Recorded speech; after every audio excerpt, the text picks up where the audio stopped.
Good afternoon, everybody. I'm Lisa Campos with your Positively Tampa Bay. Across the nation, folks are marking the start of Hispanic Heritage Month. We're launching our special reports with the story of Patsy Feliciano at the University of South Florida.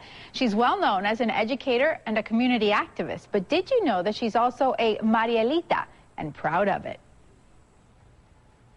My mother had taken my brother's belt and had put it around his leg so that he wouldn't fall overboard. Patsy Feliciano can describe the Mariel boat lift in detail 30 years after it happened.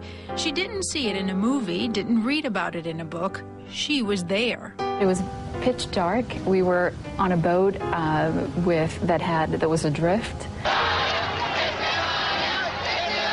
Patsy was one of 125,000 Cubans who fled the communist island in 1980. The unprecedented exodus happened from April to October, a sea of humanity arriving on Florida shores in nearly 2,000 boats. Patsy was 13 years old. Her first steps on the boat as vivid as the last. A very small boat for about 10 people from what the captain said. And of course he's in shock. He sees 30 people are being taken inside his boat.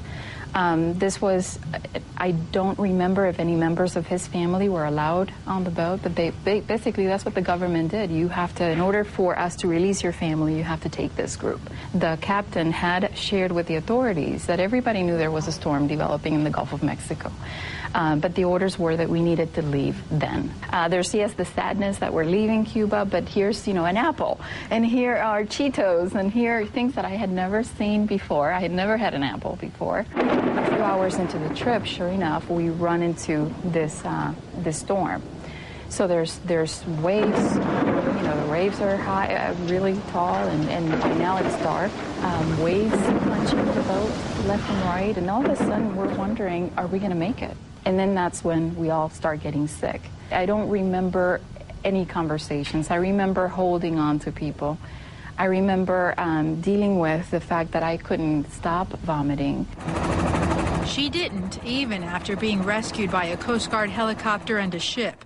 This Polaroid picture was taken 3 days into that journey.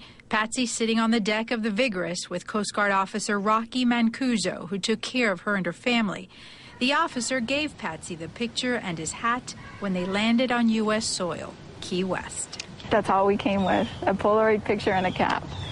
And we started from scratch. Our nation's first immigrants, the Pilgrims, landed on Plymouth Rock. For Patsy, it was Plymouth Street.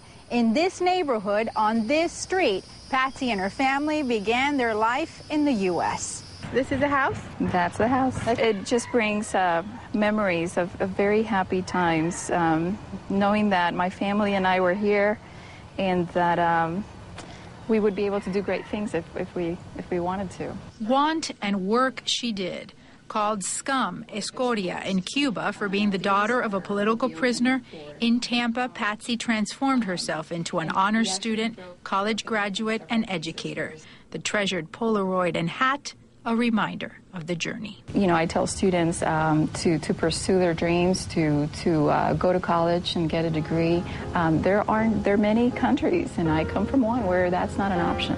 You don't wake up every day and you think about what choices you have, and we are eternally grateful to this country. I think if there is one sentiment that I know all of us who came through the Mariel share, is the fact that we're very grateful.